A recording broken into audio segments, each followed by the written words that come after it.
1529. Jadi sampai sekarang kurang lebih 500 tahun. Ya, maaf. 1529 sampai sekarang 500 tahun. Sekarang sultan yang tinggal di dalam sudah generasi ke-19, yaitu Pangeran Arif Natadiningrat. Ya, beliau kurang lebih 2 tahun sebagai sultan, karena 2 tahun yang lalu, tepatnya April 2010, ayah beliau almarhum Sultan Sepuh Haji Maulana Pakuningrat wafat pada usia 73 tahun. Sementara Pangeran Arif sekarang masih muda, kira-kira 46 usianya ya. Beliau tinggal dengan keluarga di Kedaton, belakang keraton. Kemudian singkat sejarahnya, pada generasi ke-6 dari Sunan Gunung Jati, itu terjadi proses sejarah campur tangan Belanda yang menjadikan adik sultan diangkat sebagai Sultan Anom dan dibangun Keraton Kanoman. Untuk adiknya yang bergelar Sultan Anom. Nah, sejak adanya Kanoman yang melanjutkan kepemimpinan di Keraton zaman wali ini mulai bergelar Sultan Sepuh karena beliau tertua putra mahkota. Sampai sekarang keraton ini dikenal dengan sebutan Keraton Kasepuhan. Nah, di depan kita ada Langgar Agung ya. Kalau Masjid Agungnya di depan sebelah barat alun-alun ya. Itu tahun 1500 zaman Wali Songo. Kalau ini sejaman keraton 1529 untuk sholat harian masyarakat sekitar keraton. Yuk kita lanjut ke dalam. Kita berada di bagian depan sana, itu keraton. Di depan ini ada taman, namanya Taman Dewan Daru ya. Di tengahnya terdapat patung macan putih yang melambangkan kerajaan Pajajaran. Karena dulu sebelum masa Islam, sebelum zaman wali, Cirebon termasuk wilayah Pajajaran Provinsi Bangli ya. Kita lanjut lagi. Nah, di depan ini ada petunjuk dulu semua tamu-tamu yang mau menghadap Sultan melaporkan tempat ini dengan mencatat nama, alamat, apa keperluannya. Kemudian tamu itu dimohon menunggu sebelah timur sana. Itu ada yang lagi latihan tari ya. Itu bangunannya disebut bertulis Sri Manganti, Sri Raja Manganti menunggu ya. Tempat tamu-tamu nunggu panggilan untuk menghadap ke Sultan. Di depan keraton ini terdapat pengawal yang tugasnya memanggil dan mengantar tamu itu untuk masuk ke dalam keraton ya. Nah, ini bangunan depan keraton namanya Jinem Pangrawit. Jinem itu serambi muka keraton. Pangrawit maksudnya yang kecil, karena ruang ini lebih kecil dari ruang lain yang ada di belakangnya. Kita lanjut ke dalam keraton ya.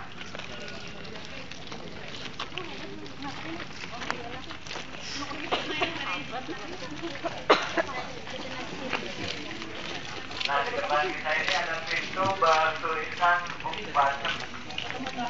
Nah, maksudnya Buk Basem ini kayu gating yang bakal dibuat di sini dulu di basem atau direndam dengan direndam di sungai, di lumpur, di sawah, yang supaya tujuannya tahan layak ya.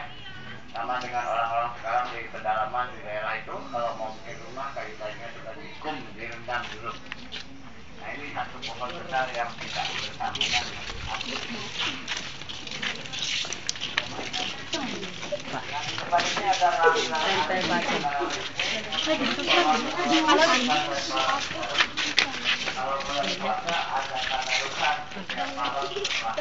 di video apa Pak? Aduh. Alit. Aduh.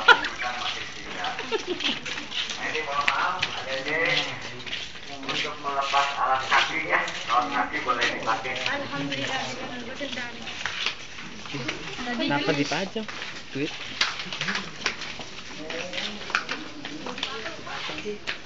Wow. Ngumah wis ngumah.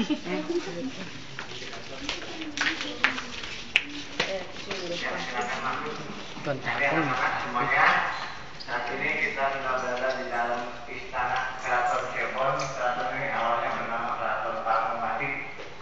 Pada zaman wali 1529, dibangun pada zaman Sunan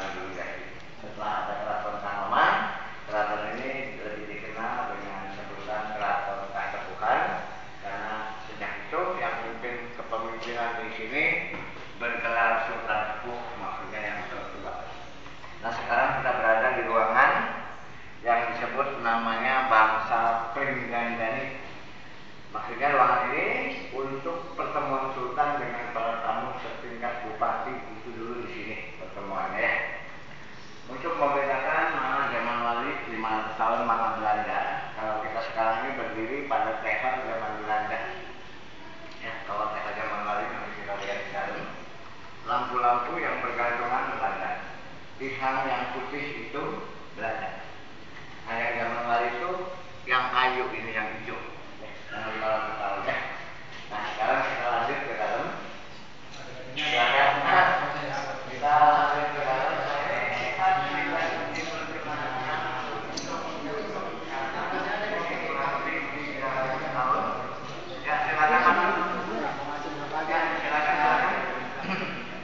Nah ini ruangan ini namanya Bangsa Prabayaksa. Itu Prabayaksa, Praba itu Prabu, khusus untuk sultan kalau pertemuan dengan tamu-tamu setingkat Prabu itu di sini kumpulnya ya. Nah kita nggak boleh duduk karena kursi ini sudah 300 tahun sejak zaman Belanda dulu. Kemudian tempat kediaman sultan turun-temurun itu disebut namanya Daun Arum. Itu ada pintu sebelah sana, kemudian masuk ke dalam sana. Nah sekarang sultan yang sekarang pun tinggal di situ. Sultan sepuh Pangeran Raja Adipati Arif Nata Diningrat SE ya, ada tinggal di dalamnya. Kita lanjut lagi ke depan. Jadi ruangan ini Prabayaksa untuk pertemuan sultan dengan para prabu, orang-orang agung, orang-orang besar ya. Kita lanjut ke dalam. Nah ini ada ruangan di bagian atas ini. Nah, kita dibatasi untuk tidak naik karena ada ketentuan tertulis. Jadi kalau kunjungan ke sini itu beda dengan ke tempat umum lainnya. Kalau di sini pertama ada batasan yang tidak boleh karena keluarga sultan masih tinggal. Yang kedua banyak ketentuan baik yang tertulis maupun diberitahukan komandonya, yaitu larangan-larangan yang harus dipatuhi. Ruangan yang kita lihat di atas ini merupakan tempat bertahtanya sultan, tempat tugas harian sultan. Di tengah itu terdapat kursi raja, kursi singgasana, namanya kursi gading Gilang Kencana. Nah itu 500 tahun yang lalu ya, sejak zaman wali. Kemudian di belakangnya ada tempat tidur, namanya Ranjang Kencana. Tempat tidur itu khusus untuk istirahat siang saja. Jadi semisal sultan ini dalam tugas keseharian, beliau suatu saat merasa capek banget karena habis pertemuan dengan tamu yang cukup melelahkan cukup lama, tamunya nggak pulang-pulang. Selesai tamunya pulang, dia istirahat. Selesai istirahat, dia turun tugas lagi. Kalau sudah sore, dia masuk ke tempat keluarga yaitu Daun Arum ya. Nah ini lantai yang asli zaman wali ya. Kemudian pada tempat tidur atau ranjang kencana ini kelambunya 9 warna, simbol Wali Songo ya. Tempat ini sekarang hanya digunakan sekali setahun pada persiapan upacara muludan panjang 5 ya. Kemudian di tembok banyak piring-piring Cina karena dulu banyak pedagang Cina lalu lalang bawa keramik, emas, perhiasan, sutra untuk ditukar dengan rempah-rempah dan kayu jati. Cirebon lebih khusus lagi, salah satu istri Sunan Gunung Jati ada yang dari Tiongkok, namanya Putri Ong Tin Nio ya. Beliau ini anaknya Kaisar Yonglok dinasti Ming ya. Nah silakan barangkali ada pertanyaan, kalau ada foto-foto di sini mau foto-foto silakan. Ya silakan. Ini hiasan ini bagus nih. Ini hiasan tembok ini disebut namanya kembang kanigaran. Kembang kanigaran ini bahasa Sanskerta, kembang itu bunga, kanigaran keadaan. Yang artinya bahwa kedudukan sultan itu sangat tinggi ya. Tidak ada kedudukan seperti sultan. Sultan ini dihormati, diagungkan, diharumkan, dan apa ucapan sultan sifatnya kita atau hukumnya dan sultan selalu melindungi. Ya, dalam semuanya nanti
Langsung saja tidak usah melepas alas kaki lagi. Dipakai ya. Yang lagi, waduh di kantor kalau lagi masuk.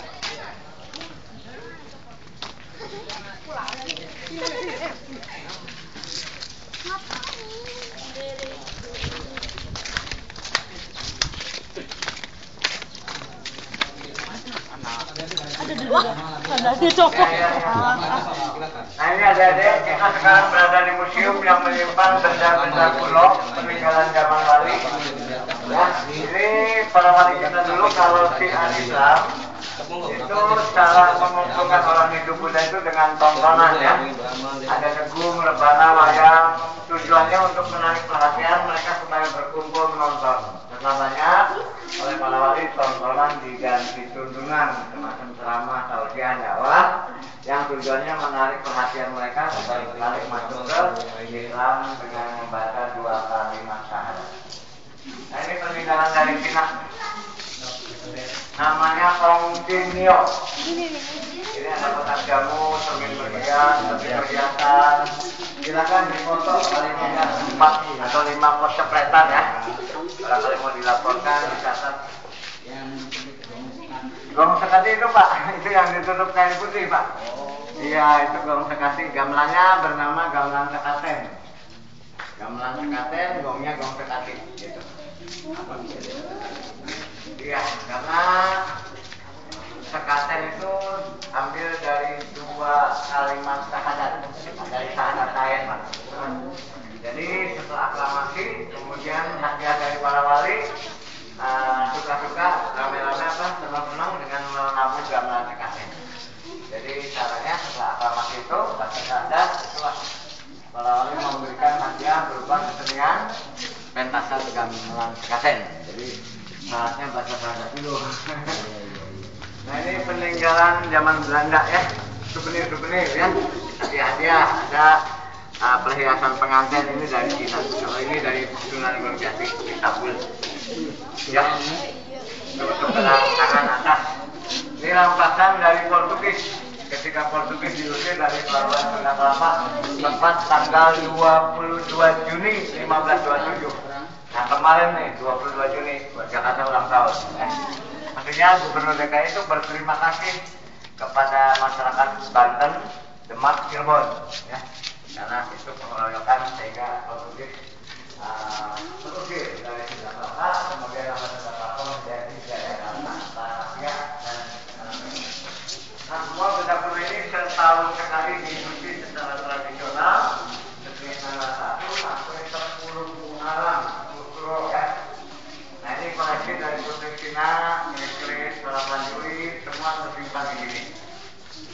Ini ada koleksi juga dari Sultan sebelah, berupa patung boneka Krishna, tempat air minum zaman dulu itu disimpan di buah labu ya, buah labu yang dikeringkan.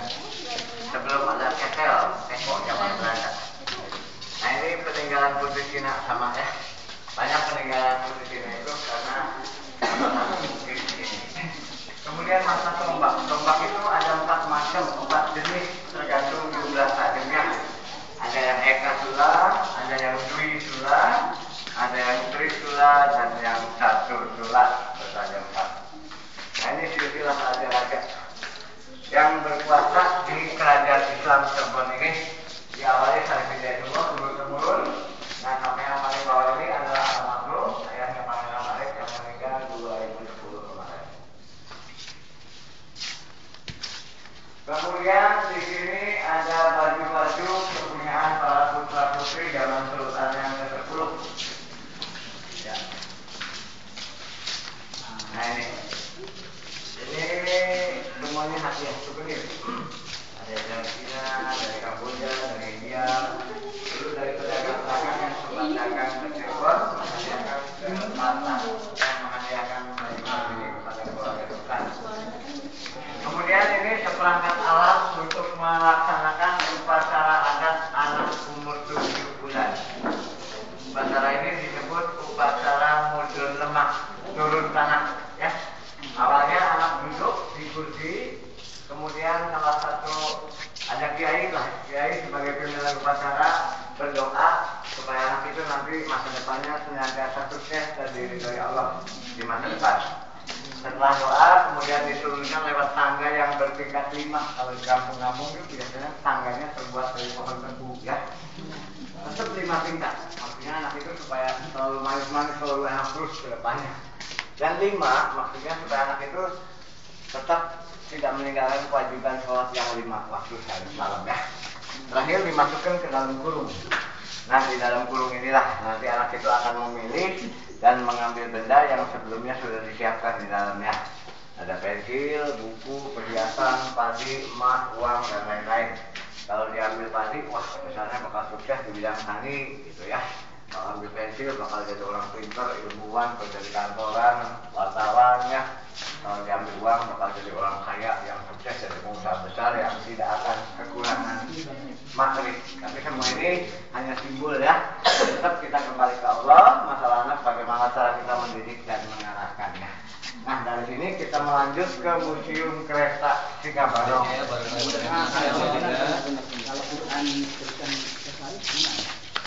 Oh, sejarahnya itu berarti. Barangkali ada kasih ala kadar besok. Itu ada pameran batik aja kan pada kesewa. Iya. Karena Sultan dalam dengan wartawan itu menjanjikan mau dipamerkan. Iya. Tapi 3 hari sebelum pameran dibuka Sultan membatalkan demi keamanan gitu. Keamanan itu. Karena itu digoyang sedikit udah kayak tinggal warna kuning dan hijau aja. Gitu, untuk gambar Masang Ali, bendera zaman wali. Gitu.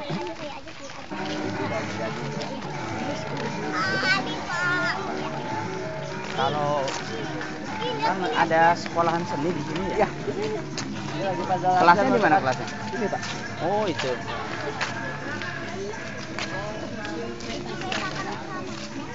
Ya kita lihat ke Museum Kereta Singabarong.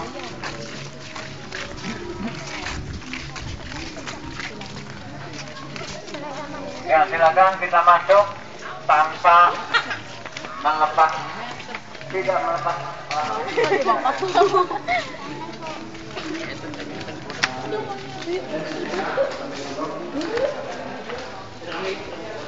Nah ini adik-adik kereta Singabarong yang asli ya, yang original.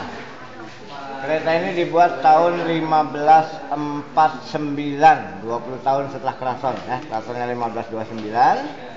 Nah, ini 1549. Masih pada zaman Sunan Gunung Jati ya. Nah, ini kereta yang asli yang kita lihat sekarang ini yang asli. Kereta ini ditarik dengan 4 ekor kerbau bule ya.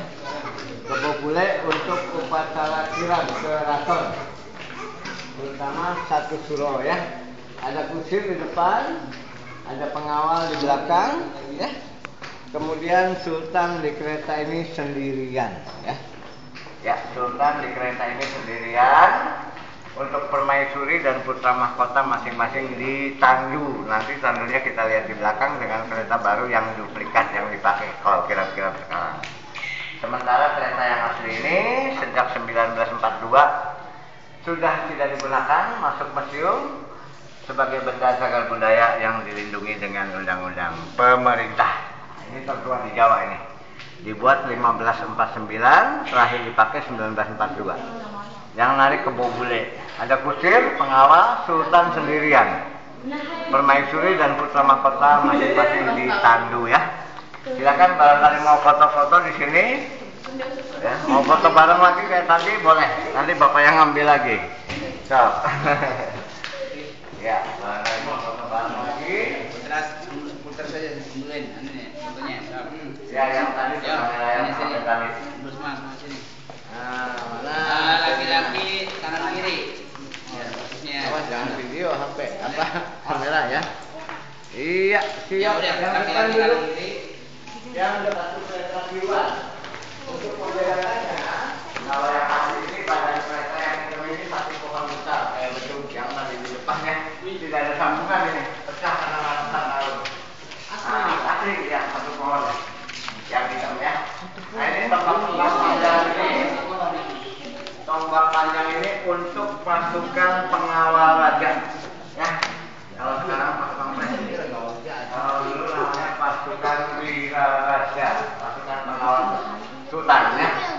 Nah tombak ini ada 4 jenis tergantung yang di museum tadi. Ada yang eka tulang, ada yang dwi tulang, dan satu tulang. Ya kita lihat ke belakang. Ya. Nah, ini ada tanduk untuk istrinya sultan, permaisuri. Nah, tanduk ini di atas paling tidak 8 orang, minimal 8 orang ya. Karena sultan sendirian di kereta, permaisurinya digotong, dan putra mahkota pun digotong dengan tanduk yang satunya. Nah ini yang duplikat yang dibuat baru tahun 1996 kereta ini dibuat. Jadi kalau yang kalian lihat pada hari jadi Cirebon, kirap-kirap budaya, festival keraton, ini yang keluar ya. Tapi sekarang bukan sultan yang naik, tapi adiknya, wakilnya. Karena sultan berkepentingan dengan tamu-tamu di keraton. Nah, ini kereta duplikat yang dibuat tahun 1996 di luar. Cuman ini sih beda. Badannya pakai kayu yang bersambung menyambung, pakai dempul-dempul. Kemudian ini ada tanduk untuk sultan yang akan disunat. Nah, ini buatan di Gede Gempol dari Kalimantan Cirebon. Ini dibuat tahun 1777, namanya tanduk Garuda Minyak. Dulu digunakan setiap anak sultan yang mau disunat ini diarahkan ke ini. Kalau yang di bawah ini sepasang meriam hadiah dari Mongolia. Mongolia itu Cina ya. Itu menghadiahkan sepasang meriam ke keraton. Namanya meriam naga. Ya. Nah sekarang kita lihat sebuah lukisan yang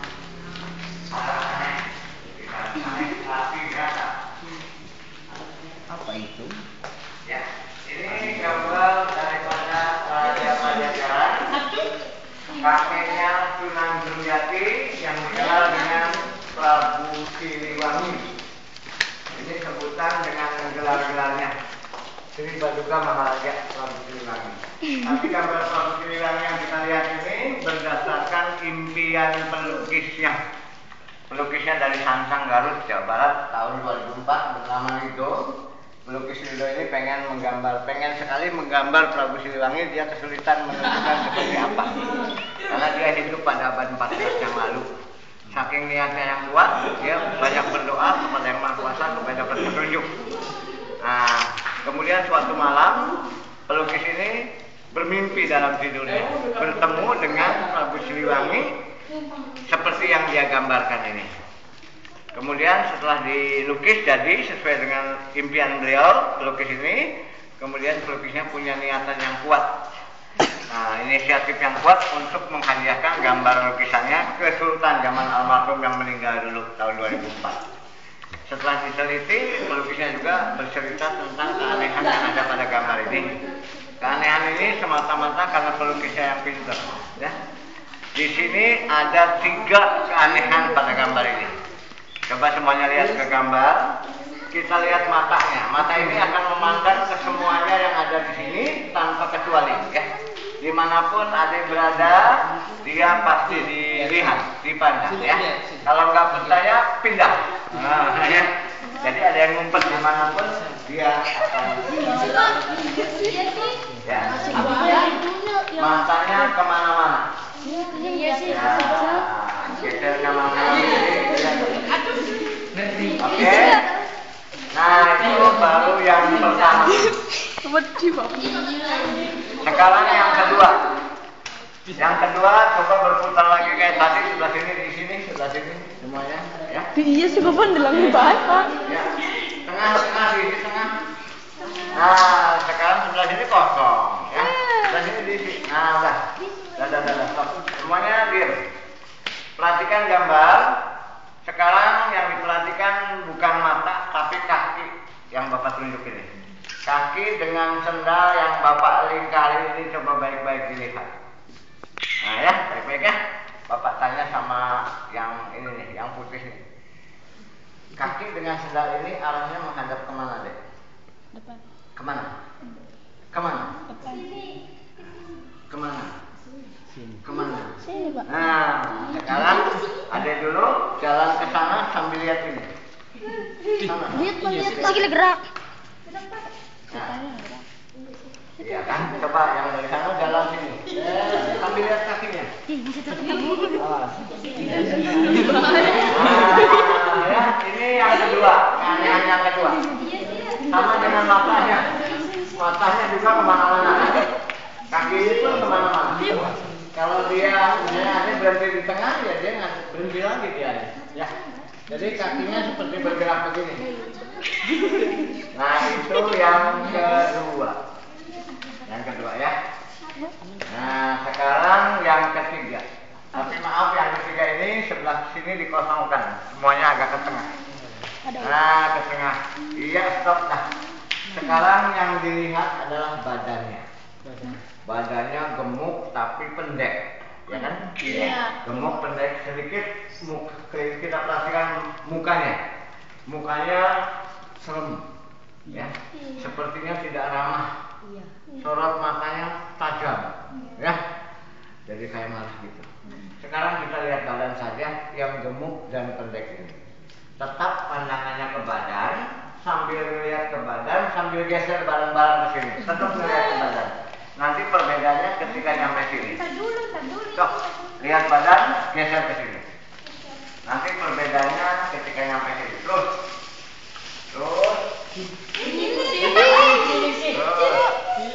Ya, oke. Sekarang badannya jadi lurus, ya. Tinggi, langsing, mukanya bagaimana? Pak kok kecil sih Pak? Nah, mukanya sedikit senyum. Tidak marah lagi. Lebih ramah dari yang tadi ya. Nah, kalau masih penasaran karena ini nyata, walaupun aneh tapi nyata. Boleh dibolak-balik 10 kali pun seperti ini. Bukan goib. Terus geser. Dan dipoto, kalau mau dipoto, kamarnya silakan. Ini 3 dimensi ya, lukisnya pintar. Gambar ini 3 dimensi. Bisa dilihat dari mana? Jadi bisa dilihat dari segala arah. Mau dibilang Prabu Siliwangi jelek, pendek, cebol, serem, matanya tajam, pemarah, sebetulnya bisa. Mau dilihat ganteng, tinggi, gagah, murah senyum, bisa. Tinggal kita lihatnya dari mana.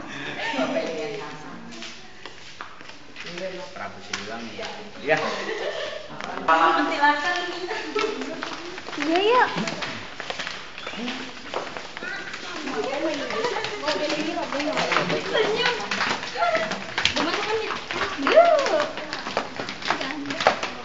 Kok bisa ya?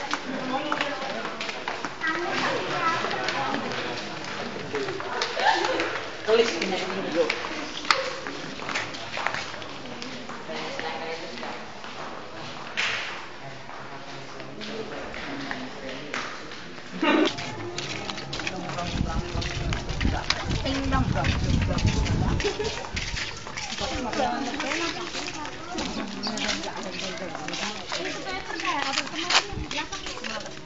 Nya tuh pas semar tuh, Pak.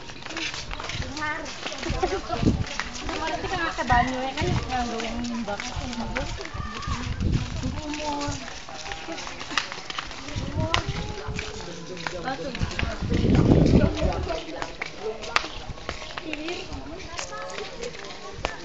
Ayak ngetrit kiwir.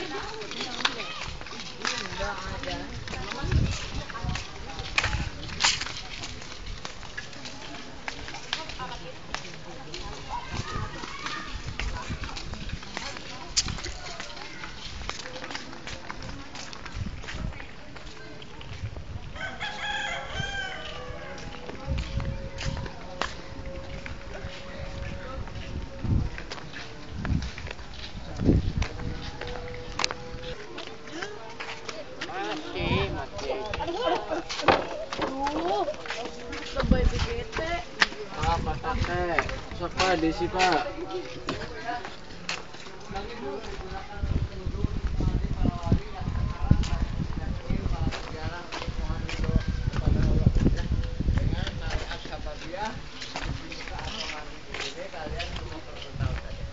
Kalau kalian mau cuci muka apa, boleh minum ya dengan baca basmalah supaya mendapat ridha Allah. Ridha Allah itu apa saja, apa yang ada di dalam hati kamu, karena masing-masing beda tujuan. Tapi pada umumnya kalau anak sekarang sudah lulus, terima kasih, semoga ke depan lebih dari yang sekarang gitu hasilnya kan. Silakan. Nah di sini kalau mau sedekah silakan. Gitu, Bisa lihat sumurnya, Kak? Iya boleh.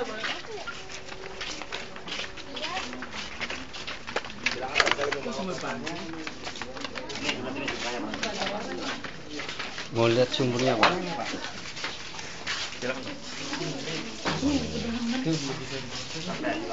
Ntar yang udahnya pada kondisi ya, berapa aja? Sumur. Ini nggak apa-apa. Silakan. Cepet cuci muka.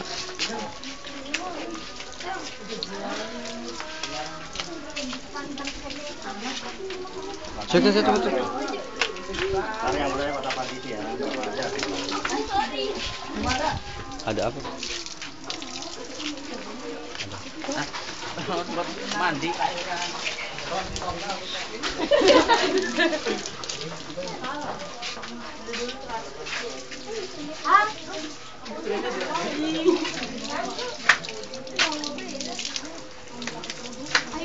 Pak siapa, Pak?